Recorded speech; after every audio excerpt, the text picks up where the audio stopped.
ton of people died. But these people aren't dying from COVID. Let me give you several examples here.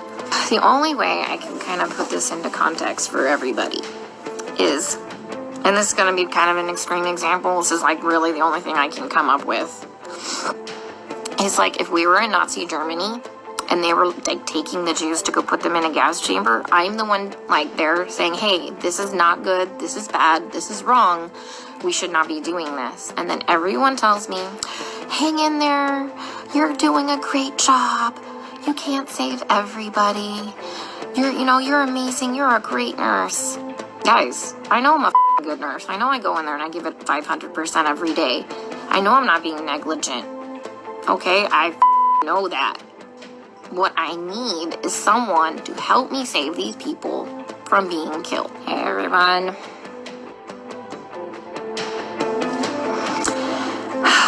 Great goodness. It is 8:42 New York time. And I got to my regular unit and they took my patient away, my black guy. And now I'm getting switched units. This is exactly what happened before at the other hospital. As soon as I told somebody, like management, and tried to advocate for my patient, they take the patient away from me and then they move me. So like I legitimately don't even know what to do anymore. Like even the advocacy groups don't give a shit about these people. Like literally, like Black lives don't matter here.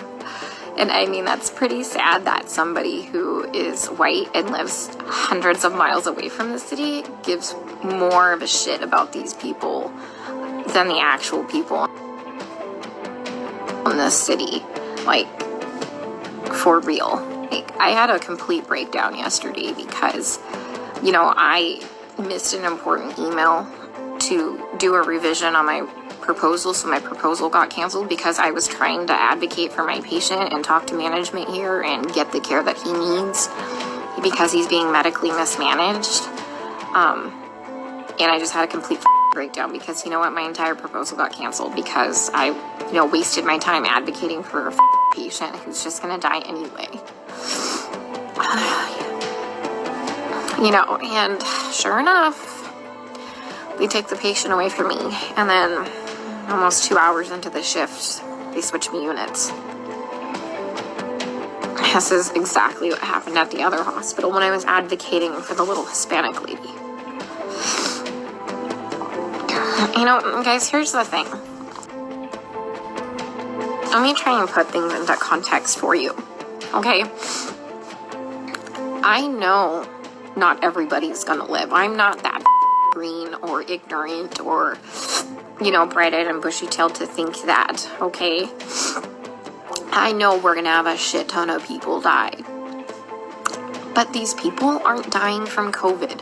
Let me give you several examples here. An anesthesiologist intubated the patient's, I think it was right bronchi and of a patient, and they couldn't get the sats up, and for about 5 hours we were waiting on a chest x-ray to confirm that the placement was wrong. And in the meantime, while we're waiting for that, we've told the anesthesiologist that it was placed wrong because literally only one side of his chest is inflating. He dies. Okay.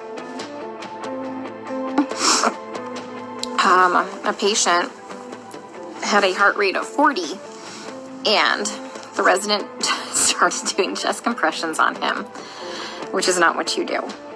You just externally pace them, or you give him some atropine. And then, I run in there to stop him from doing chest compressions on somebody with a pulse. And then he decides to push epi. He throws some pads on him to defibrillate the guy in bradycardia. Okay, he has a heart rate of 40 in a stable, bradycardic rhythm. We just need to give him some atropine and pace him. He defibrillates him and kills him.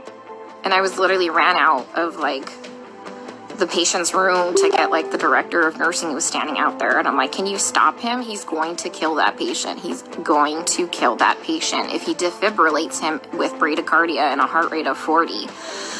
And The director of nursing just shook his head, and I turned around, and he killed the dude. Okay? There was a nurse who placed an NG tube into some guy's lungs and filled his lungs with tube feeding. There was a nurse who confused a long-acting insulin with a short-acting insulin and gave 30 units of a fast-acting insulin and killed the guy.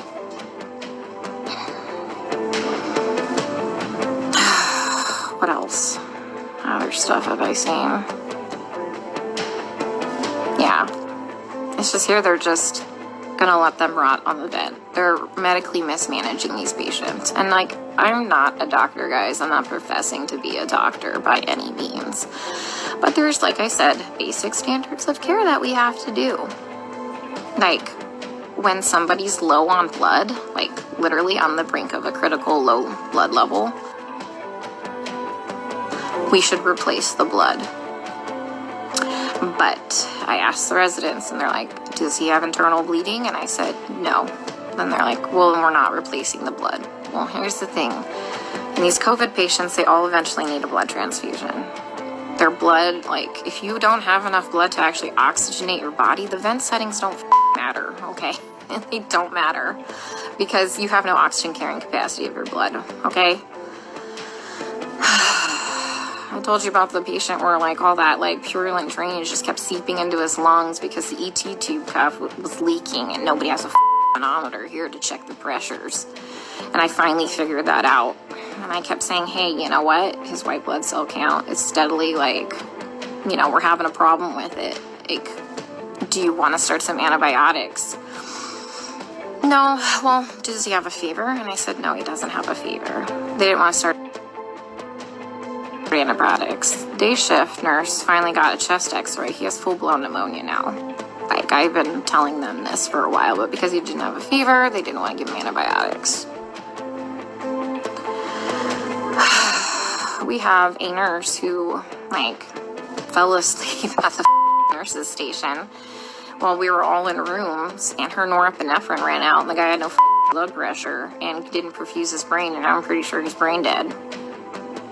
That same nurse is now running a CRRT machine, a dialysis-like machine, that she has never done before. She said she'll figure it out, okay? I'm pretty smart, and I figure a lot of shit out, but I would never attempt to try and figure out a CRRT machine on the fly. Like, we are adequately staffed. There's a shit ton of staff in there, like, and we have a nurse who does CRRT in there. She has a different patient load. We told them, like, hey, let's just swap these nurses so the one that knows how to work this machine can work this machine, but they didn't want to do that. So I'm pretty sure that patient will be dead here in a couple hours. And this is why I freaked the out yesterday. Because nobody is listening. They don't care what is happening to these people. They don't. I'm literally coming here every day and watching them kill them. I mean, we're not going to save everybody. That's fine. Like, come on, guys. We're not God. But, like, some of these people, hey, we know that they're not going to live. Let's start a hospice unit or something, you know? Like, they don't need to be in the ICU. Let's change course. Let's do palliative care or something. Like, literally, some of these people are just on sedation to keep them on the vents. Nothing else. I have a lady on a tranq on a vent, and she's not even cognizant. She's not even on sedation. You know what we give her every day? We give her breathing treatments, albuterol, and she gets insulin. And that's it.